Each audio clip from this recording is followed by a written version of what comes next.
Hello बच्चों, कैसे हैं आप। मैं फिर से आपके लिए वीडियो लेकर आई हूँ और आज हम जो संविधान क्यों और कैसे है उसका क्वेश्चन नंबर 7 सॉल्व करेंगे।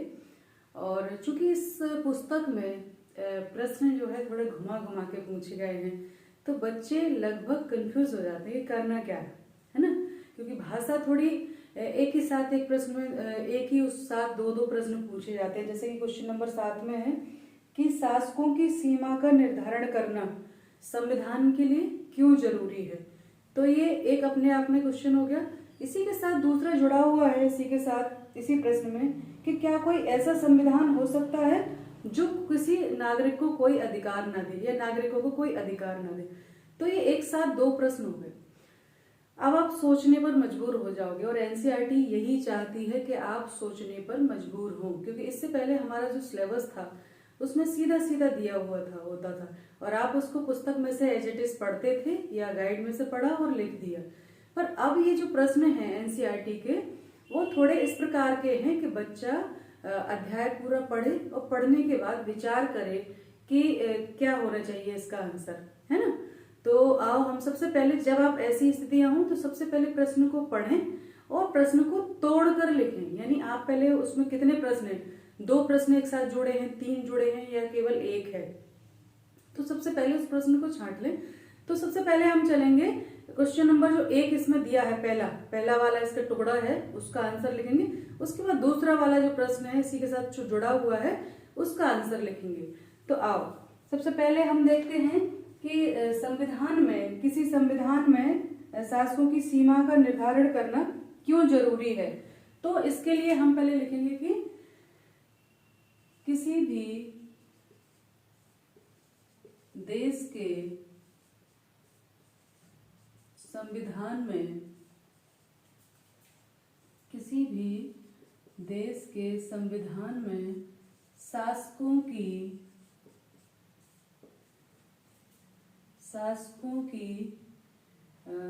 क्या लिखा है इसमें, क्या पूछा है कि शासकों की सीमा का निर्धारण, शासकों की, किसी भी देश के संविधान में शासकों की सीमा का निर्धारण करना जरूरी है। इसके अभाव में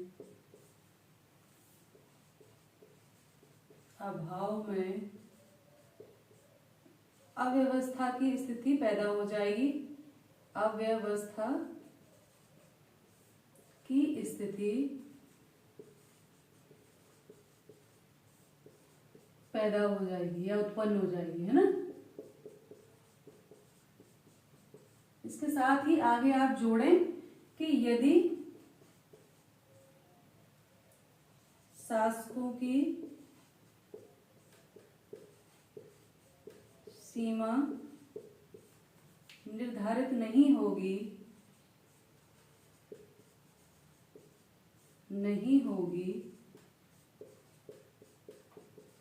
तो क्या होगा। सबसे पहले तो जनता की स्वतंत्रता खतरे में पड़ जाएगी। जनता की स्वतंत्रता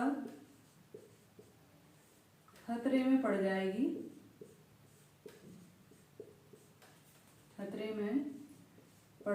है ना। और उनका विकास रुक जाएगा,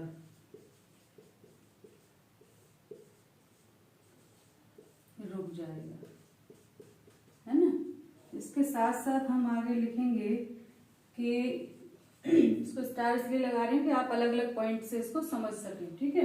दूसरा है कि शासकों की स्वेच्छाचारिता पर अंकुश लगाने के लिए, शासकों की स्वेच्छाचारिता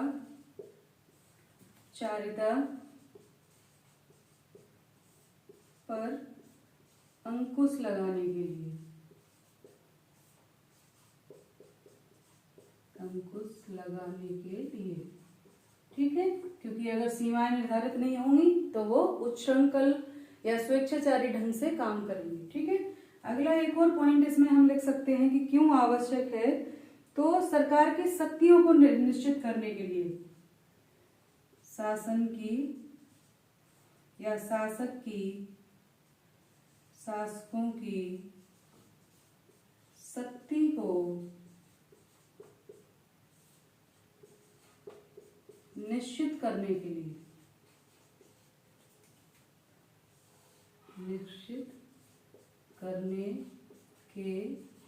लिए है ना। तो इसको पहले समझ लें, यानी प्रश्न जो एक पूछा गया था कि क्यों आवश्यक है, तो ये हम लिखेंगे किसी भी देश के संविधान में शासकों की सीमा का निर्धारण करना जरूरी है, इसके अभाव में अव्यवस्था की स्थिति पैदा हो जाएगी।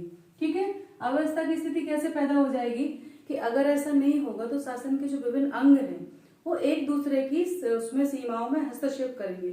जो जिसका कार्य है पता चला वो कोई और कर रहा है, जिसका है वो उसको कर नहीं रहा है ना। तो इसलिए उनकी सीमाएं कहाँ तक हैं, क्या क्या कार्य वो कर सकते हैं, क्या क्या उनकी शक्तियां हैं, ये सारी चीजें निर्धारित करना जरूरी है। क्योंकि अगर ऐसा नहीं होगा तो यदि शासकों की सीमा निर्धारित नहीं होगी तो जनता की स्वतंत्रता खतरे में पड़ जाएगी और उनका विकास रुक जाएगा। क्योंकि फिर जो शासक हैं वो मनमाने तरीके से काम करेंगे, असीमित रूप से शक्तियों का प्रयोग करेंगे और जनता की स्वतंत्रता खतरे में पड़ेगी, और जब स्वतंत्र नहीं होगी तो विकास तो होना संभव ही नहीं है। ठीक है, दूसरा है कि शासकों की स्वेच्छाचारिता पर अंकुश लगाने के लिए बिल्कुल, अगर सीमाएं निर्धारित हैं तो शासन अपनी सीमा में रहकर ही शासक जो है काम करेंगे, तो उनकी स्वेच्छाचारिता पर अंकुश लगाने के लिए भी ये जरूरी है, और शासकों की शक्तियों को निश्चित करने के लिए।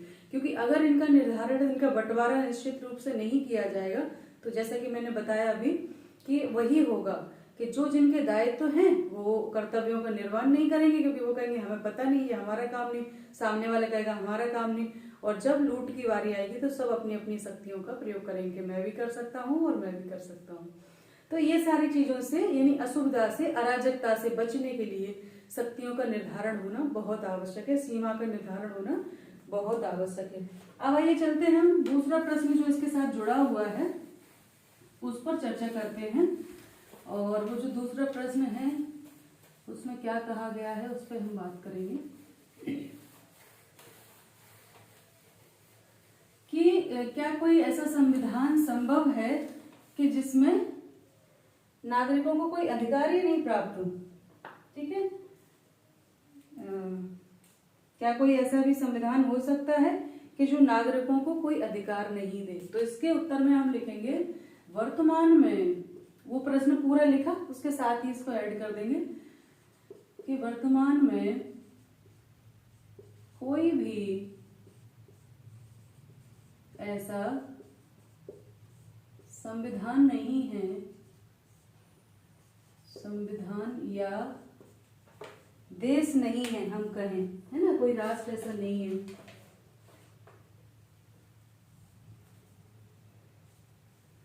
ठीक है, वर्तमान में कोई ऐसा संविधान या राष्ट्र नहीं है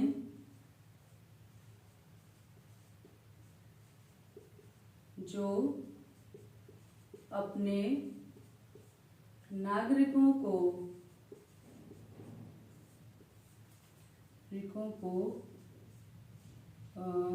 अधिकार न प्रदान करता हो।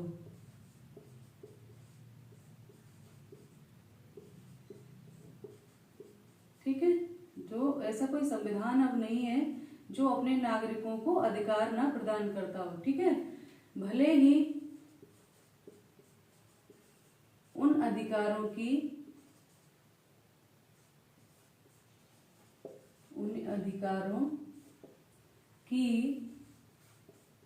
प्रकृति भिन्न हो सकती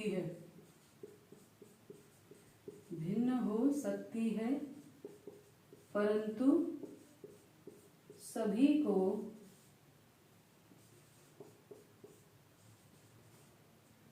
अधिकार प्रदान करना आवश्यक है। इनके अभाव में इनके अभाव में वह अपने व्यक्तित्व का विकास नहीं कर सकते, है ना, विकास नहीं कर सकते। इसलिए ये बहुत आवश्यक है। तो ऐसा कोई संविधान अब शायद ही शेष हो कि जहां पर, क्योंकि दुनिया में लगभग सभी जगह लोकतंत्र की ओर बढ़ रहे हैं, तो और जहां लोकतंत्र नहीं है वहां भी अधिकार तो हैं। और सबसे बड़ा यूनिवर्सल जो हम कहते हैं सार्वभौमिक मानव अधिकार है, जो सभी देशों पर लागू होते हैं, जो भले ही वहां के नागरिक नहीं हो, विदेशियों के लिए भी जो है कुछ अधिकार से रखते हैं, क्योंकि इनके अभाव में कोई भी व्यक्ति अपना व्यक्तित्व का विकास नहीं कर सकता, संभव ही नहीं है। तो इसलिए इस प्रश्न को हम दो टुकड़ों में इस प्रकार से लिख सकते हैं, है ना। एक तो वो हो गया कि क्यों आवश्यक है, और दूसरा कि अधिकार जो दिए जाते हैं वो क्या अधिकार भी दिए जाते हैं। एक तो वो है कि सीमा का निर्धारण वाला हो गया, और दूसरा ये अधिकार वाला। तो दोनों पार्ट हमने जोड़ दिए तो एक बड़ा सा प्रश्न बन जाता है। अगर इन प्रश्नों को कभी अलग अलग भी आए कि क्यों जरूरी है और क्या कोई ऐसा संविधान है, तो आप उसको ऐसे टुकड़ों में अलग अलग भी लिख सकते हैं। इसीलिए मैंने इसको तोड़कर लिखा है, एक साथ नहीं किया, क्योंकि प्रकृति है, कभी प्रश्न वैसे भी बन सकता है और ऐसे तो बनता ही है ना। आपकी किताब मुझे दी। तो आज के लिए इतना ही। ध्यान रखें, पढ़ाई करते रहें। नमस्ते सभी को, धन्यवाद।